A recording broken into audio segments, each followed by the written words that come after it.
ಇಷ್ಟೆಲ್ಲ ರೂಪಗಳನ್ನು ಧರಿಸಿರುವುದು. ಯಾಕೆ ಅಂತಂದರೆ ಈ ಲೋಕದಲ್ಲಿ ಸಾಮಾನ್ಯವಾಗಿ ದೇವಸ್ಥಾನಕ್ಕೆ ಬರುವಂತಹ ಜನರು ಯಾರ್ಯಾರು ಇರ್ತಾರೋ ಅವರು 4 ವಿಧವಾಗಿ ಇರ್ತಾರೆ ಅಂತ ಭಗವದ್ಗೀತೆಯಲ್ಲಿ ಭಗವಂತ ಹೇಳಿದ್ದಾನೆ. ಚತುರ್ವಿಧ ಭಜಂತೆ ಮಾನ್ ಜನ ಸುಕೃತಿನೋರ್ಜುನ ಅಂತ 4 ವಿಧವಾಗಿದ್ದಾರೆ. ಅಂದರೆ ಯಾರಾದರೂ ದೇವಸ್ಥಾನಕ್ಕೆ ಬಂದ ಜನರನ್ನು ಕೇಳಿದಾಗ ನೀವೇನು ದೇವಸ್ಥಾನಕ್ಕೆ ಯಾಕೆ ಬಂದಿದ್ದೀರಿ ಏನು ಅಂತ ಕೇಳಿದರೆ ಕೆಲವರಿಂದ ನಮಗೇನು ಉತ್ತರ ಬರುತ್ತೆ ಅಂತಂದರೆ ನಮಗೇನೋ ಕಷ್ಟ ಬಂತು, ಯಾವುದೋ ಸಂಕಷ್ಟ ಬಂತು, ಆ ಸಂಕಷ್ಟದಿಂದ ನಮ್ಮನ್ನು ಕಾಪಾಡುವವನು ಭಗವಂತ, ಆದ್ದರಿಂದ ನಾವು ಭಗವಂತನ ಸನ್ನಿಧಿಗೆ ಬಂದಿದ್ದೇವೆ, ಆ ಸಂಕಷ್ಟದಿಂದ ನಮಗೆ ಆ ಸಂಕಷ್ಟದ ಪರಿಹಾರವನ್ನು ಮಾಡಿ ನಮಗೆ ಅನುಗ್ರಹ ಮಾಡಬೇಕು ಅಂತ ಪ್ರಾರ್ಥನೆ ಮಾಡಿಕೊಳ್ಳೋದಕ್ಕೆ ದೇವರ ಸನ್ನಿಧಿಗೆ ಬಂದಿದ್ದೇವೆ ಅಂತ ಕೆಲವರಿಂದ ನಮಗೆ ಉತ್ತರ ಬರುತ್ತೆ. ಇನ್ನೂ ಕೆಲವರನ್ನು ಕೇಳಿದಾಗ ನೀವು ಯಾಕೆ ಬಂದಿದ್ದೀರಿ ದೇವಸ್ಥಾನಕ್ಕೆ, ಏನು ವಿಷಯ ಅಂತ ಕೇಳಿದಾಗ ನಿಮಗೇನಾದರೂ ಕಷ್ಟ ಇದೆಯಾ ಅಂತಂದರೆ ಇಲ್ಲ, ದೇವ್ರ ದಯೆಯಿಂದ ಏನು ಕಷ್ಟ ಏನಿಲ್ಲ. ಹಾಗಿದ್ರೆ ಏನಕ್ಕೆ ಬಂದಿದ್ದು ಅಂತ ಕೇಳಿದರೆ ನಮಗೆ ಜ್ಞಾನ ಬೇಕು, ವಿದ್ಯೆ ಬೇಕು.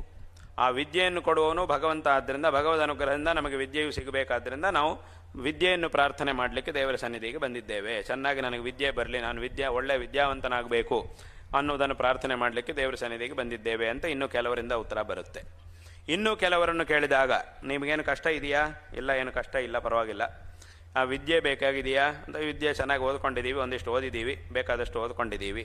ಹಾಗಾದರೆ ಇನ್ನೇನು ಬೇಕು, ಇನ್ಯಾಕೆ ಬಂದಿದ್ದೀರಿ ಅಂತ ಕೇಳಿದರೆ ಅವರಿಂದ ಏನು ಉತ್ತರ ಬರುತ್ತೆ ಅಂದರೆ ನಮಗೆ ಐಶ್ವರ್ಯ ಬೇಕು, ಸಂಪತ್ತು ಬೇಕು. ಆ ಸಂಪತ್ತನ್ನು ಕೊಡುವುದು ಭಗವಂತನ ಅನುಗ್ರಹದಿಂದಲೇ ನಮಗೆ ಆ ಐಶ್ವರ್ಯ ಸಿಗಬೇಕಾದ್ರಿಂದ ನಾವು ಸಂಪತ್ತನ್ನು ಪ್ರಾರ್ಥನೆ, ನನಗೆ ಒಳ್ಳೆ ಐಶ್ವರ್ಯವನ್ನು ಕೊಡು ಅಂತ ಪ್ರಾರ್ಥನೆ ಮಾಡಲಿಕ್ಕೆ ದೇವರ ಸನ್ನಿಧಿಗೆ ಬಂದಿದ್ದೇವೆ ಅಂತ ಇನ್ನೂ ಕೆಲವರಿಂದ ಉತ್ತರ ಬರುತ್ತೆ. ಇನ್ನೂ ಕೆಲವರಿದ್ದಾರೆ, ಅವರಿಂದ ನಿಮಗೆ ಕಷ್ಟ ಇದೆಯಾ, ಏನು ಕಷ್ಟ ಏನಿಲ್ಲ, ಅಥವಾ ನಿಮಗೆ ಐಶ್ವರ್ಯ ಬೇಕಾ, ಇಲ್ಲ ಐಶ್ವರ್ಯ ಬೇಕಾಗಿಲ್ಲ, ಪರವಾಗಿಲ್ಲ, ಇದ್ದಿದ್ರಲ್ಲಿ ಸಂತೃಪ್ತರಾಗಿದ್ದೇವೆ. ಅಥವಾ ನಿಮಗೆ ಜ್ಞಾನ ಬೇಕಾ, ಇಲ್ಲ ಅದು ಪರವಾಗಿಲ್ಲ, ಒಂದಿಷ್ಟು ಚೆನ್ನಾಗಿದೆ, ಜ್ಞಾನ ಪರವಾಗಿ ಓದ್ಕೊಂಡಿದ್ದೀವಿ. ಹಾಗಿದ್ರೆ ಇನ್ನೇನು ಕಾರಣ, ಇನ್ನೇನು ಬಂದಿದ್ದೀರಿ ಅಂತಂದರೆ ಏನು ಕೇಳ್ಕೊಳ್ಳಿಕ್ಕೆ ಬಂದಿದ್ದೀರಿ ಅಂತಂದರೆ ಏನೂ ಕೇಳಲಿಕ್ಕೆ ಬಂದಿಲ್ಲ. ನಾವೇನು ಕೇಳಲಿಕ್ಕೆ ಬಂದಿರುವುದಲ್ಲ, ಸುಮ್ಮನೆ ದೇವ್ರ ದರ್ಶನ ಮಾಡ್ಕೊಂಡು ಹೋಗಬೇಕು. ಏನು ಕೇಳಲಿಕ್ಕಿಲ್ಲ ಅಂತಂದರೆ ಯಾಕೆ ಬಂದಿದ್ದು ಅಂತಂದರೆ ಬರೀ ಏನೋ ಒಂದು ಕೇಳುವುದಿದ್ರೆ ಮಾತ್ರವೇ ದೇವಸ್ಥಾನಕ್ಕೆ ಹೋಗಬೇಕು ಅಂತೇನಿಲ್ಲ. ಕೇವಲ ಒಂದ್ಸಲಿ ದೇವಸ್ಥಾನಕ್ಕೆ ಬಂದು ದೇವರ ದರ್ಶನ ಮಾಡ್ಕೊಂಡು ಹೋಗಲಿಕ್ಕೆ ಬಂದಿದ್ದೇವೆ. ನಮಗೆ ದೇವರನ್ನು ಬಿಟ್ಟು ಇರಲಿಕ್ಕಾಗುವುದಿಲ್ಲ, ಕೇಳಲಿಕ್ಕೇನೂ ಇಲ್ಲದೆ ಇರ್ಬೋದು. ಹಾಗಂತೇಳಿ ಕೇಳಬೇಕು ಅಂತಂದ್ರೇ ದೇವರ ಹತ್ರಕ್ಕೆ ಹೋಗಬೇಕು, ಏನಾದರೂ ಕೆಲಸ ಇದ್ದರೆ ಮಾತ್ರ ದೇವರ ಹತ್ರಕ್ಕೆ ಹೋಗಬೇಕು ಅಂತೇನಿಲ್ಲ. ನಮಗೆ ದೇವರನ್ನು ನೋಡುವುದು, ದೇವರ ದರ್ಶನ ಮಾಡುವುದು ಅಂತಂದರೆ ನಮಗೆ ಇಷ್ಟ. ಆ ಒಂದು ಬಿಟ್ಟು ನಾವು ಹಾಗೆ ಭಗವಂತನ ಬಿಟ್ಟು ಇರಲಿಕ್ಕಾಗೋದಿಲ್ಲ. ಹಾಗಾಗಿ ಒಂದ್ಸಲಿ ಇಲ್ಲಿಗೆ ಬಂದು ಹೋದ್ರೇನೆ ನಮಗೆ ಮನಸ್ಸಿಗೆ ಸಂತೃಪ್ತಿ. ಹಾಗಾಗಿ ನಾವು ಬಂದಿದ್ದೆ. ನಾವೇನು ಕೇಳುವುದಿಲ್ಲ ದೇವರ ಹತ್ರ, ಆದರೂ ಒಂದ್ಸಲಿ ಅಲ್ಲಿಗೆ ಬಂದು ದೇವರ ಮೇಲೆ ನಮಗೊಂದು ಭಕ್ತಿ, ಹಾಗಾಗಿ ನಾವು ಬಂದು ದೇವರ ದರ್ಶನ ಮಾಡ್ಕೊಂಡು ಹೋಗಲಿಕ್ಕೆ ಬಂದಿದ್ದೇವೆ ಅಂತ ಕೆಲವರಿಂದ, ಇದು ತುಂಬ ಕಡಿಮೆ ಜನರಿಂದ ಈ ಥರ ಉತ್ತರ ಬರುತ್ತೆ. ಇದನ್ನೇ ಗೀತೆಯಲ್ಲಿ ಭಗವಂತ ಹೇಳಿತ್ತು.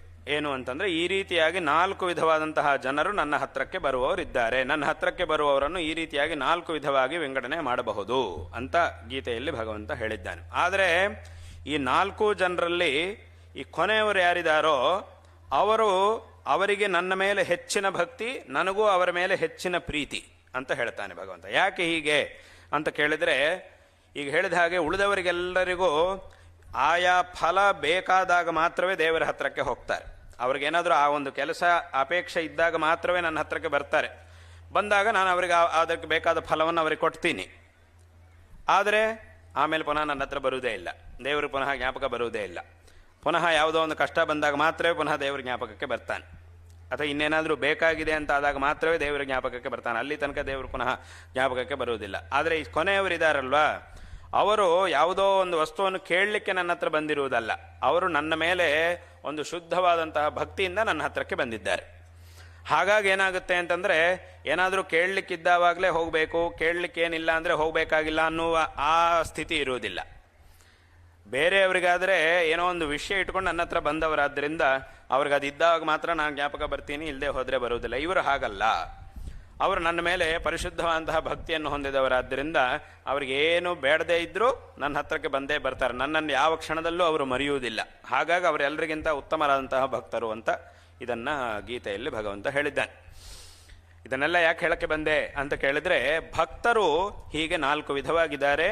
ಇಂತಹ ಭಕ್ತರನ್ನ ಅನುಗ್ರಹ ಮಾಡುವುದಕ್ಕಾಗಿ ಅಮ್ಮನವರು ಹೀಗೆ ಮಹಾಕಾಳಿ, ಮಹಾಲಕ್ಷ್ಮಿ, ಮಹಾಸರಸ್ವತಿ ಮೊದಲಾದಂತಹ ಭಿನ್ನ ಭಿನ್ನವಾದಂತಹ ರೂಪಗಳನ್ನು ಧರಿಸಿರುವುದು. ಅದರಲ್ಲಿ ಮಹಾಕಾಳಿ ಸ್ವರೂಪಿಣ ಅಂದರೆ ಕಾಳಿ, ದುರ್ಗಾ ಈ ರೀತಿಯಂತಹ ಸ್ವರೂಪಗಳನ್ನು ಅಮ್ಮನವರು ಧಾರಣೆ ಮಾಡಿ ಯಾರು ದುಷ್ಟರಾಗಿರ್ತಾರೋ ಅಂತಹ ದುಷ್ಟರನ್ನು ಸಂಹಾರ ಮಾಡಿ ಜನರೆಲ್ಲರ ಕಷ್ಟದಲ್ಲಿರ್ತಕ್ಕಂತಹ ಜನರಿಗೆ ಅನುಗ್ರಹವನ್ನು ಮಾಡಿದ್ದಾಳೆ ಅಮ್ಮನವರು.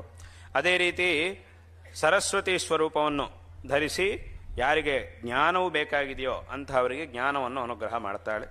ಅದೇ ರೀತಿ ಲಕ್ಷ್ಮೀ ಸ್ವರೂಪವನ್ನು ಧಾರಣೆ ಮಾಡಿ ಯಾರಿಗೆ ಐಶ್ವರ್ಯವು ಬೇಕಾಗಿದೆಯೋ ಆ ಒಂದು ಐಶ್ವರ್ಯವನ್ನು ಅವರಿಗೆ ಅನುಗ್ರಹ ಮಾಡ್ತಾಳೆ. ಈ ರೀತಿಯಾಗಿ ಅಮ್ಮನವರು ಈ ಎಲ್ಲ ರೂಪಗಳನ್ನು ಧರಿಸಿ ಭಕ್ತರಿಗೆ ಬೇಕಾಗಿರ್ತಕ್ಕಂತಹ ಎಲ್ಲ ಫಲಗಳನ್ನು ಅನುಗ್ರಹಿಸ್ತಕ್ಕಂತಹ ಅಪಾರವಾದಂತಹ ಶಕ್ತಿ ಅಮ್ಮನವರಲ್ಲಿದೆ. ಹಾಗಾಗಿಯೇ ಶಂಕರ ಭಗವತ್ಪಾದಾಚಾರ್ಯರು ಜಗನ್ಮಾತೆಯಾಗಿರ್ತಕ್ಕಂತಹ ಶಾರದಾ ಅಮ್ಮನವರನ್ನು ಶೃಂಗೇರಿಯಲ್ಲಿ ಪ್ರತಿಷ್ಠಾಪನೆ ಮಾಡಿ ಈ ಒಂದು ಶಾರದಾ ಪೀಠವನ್ನು ಸ್ಥಾಪನೆ ಮಾಡಿದ್ದಾರೆ. ತದನಂತರ ಕಾಲದಲ್ಲಿ ವಿಶೇಷವಾಗಿ ಅನೇಕ ಕಡೆಗಳಲ್ಲಿ ಶಾರದಾಮ್ಮನವರ ದೇವಸ್ಥಾನಗಳನ್ನು ನಿರ್ಮಾಣ ಮಾಡಿಸಿ ಅಲ್ಲಿ ಅಮ್ಮನವರ ಪ್ರತಿಷ್ಠಾಪನೆ ಇತ್ಯಾದಿಗಳನ್ನೆಲ್ಲ ಮಾಡಿ ಅಲ್ಲೂ ಸಹ ನಿರಂತರ ಅಮ್ಮನವರ ಆರಾಧನೆಯನ್ನು ಮಾಡಿಕೊಂಡು ಬರತಕ್ಕಂತಹ ಒಂದು ಪರಂಪರೆ ಪ್ರಾಚೀನ ಕಾಲದಿಂದಲೂ ಸಹ ಬಂದಿದೆ. ಅದೇ ರೀತಿ ವಿಶೇಷವಾಗಿ ಸುಮಾರು 140 ವರ್ಷಗಳ ಹಿಂದೆ ಇಲ್ಲೂ ಸಹ ಇಲ್ಲಿಯ ಎಲ್ಲ ಭಕ್ತ ಮಹಾಜನರು, ವಿಶೇಷವಾಗಿ ಚಾರೋಡಿ ಮೇಸ್ತ ಸಮಾಜದ ಭಕ್ತ ಮಹಾಜನರು ಇಲ್ಲಿ ನಮಗೊಂದು ಅಮ್ಮನವರ ವಿಶೇಷವಾದಂತಹ ನಿರಂತರವಾದಂತಹ ಆರಾಧನೆಯನ್ನು ಮಾಡಬೇಕು, ತದ್ವಾರ ಅಮ್ಮನವರ ಕೃಪೆಗೆ ಎಲ್ಲರೂ ಸಹ ಪಾತ್ರರಾಗಬೇಕು, ನಾವು ಆಗಬೇಕು, ನಮ್ಮ ಸಮಾಜದ ಎಲ್ಲರೂ ಸಹ ಅಮ್ಮನವರ ಕೃಪೆಗೆ ಪಾತ್ರರಾಗಬೇಕು ಅನ್ನುವಂತಹ ಒಂದು ಉದ್ದೇಶದಿಂದ ಇಲ್ಲಿ ಶಾರದಾಮ್ಮನವರ ಪ್ರತಿಷ್ಠಾಪನೆಯನ್ನು ಮಾಡಿಸಿ ದೇವಸ್ಥಾನವನ್ನು ನಿರ್ಮಾಣ ಮಾಡಿಸಿ ಶಾರದಾಮ್ಮನವರ ಪ್ರತಿಷ್ಠಾಪನೆಯನ್ನು ಮಾಡಿದರು. ಅಂದಿನಿಂದಲೂ ಸಹ ವಿಶೇಷವಾಗಿ ಅಮ್ಮನವರ ಒಂದು ಸಾನ್ನಿಧ್ಯವು ಇಲ್ಲಿ ವಿರಾಜಮಾನವಾಗಿತ್ತು. ವಿಶೇಷವಾಗಿ ಅಮ್ಮನವರ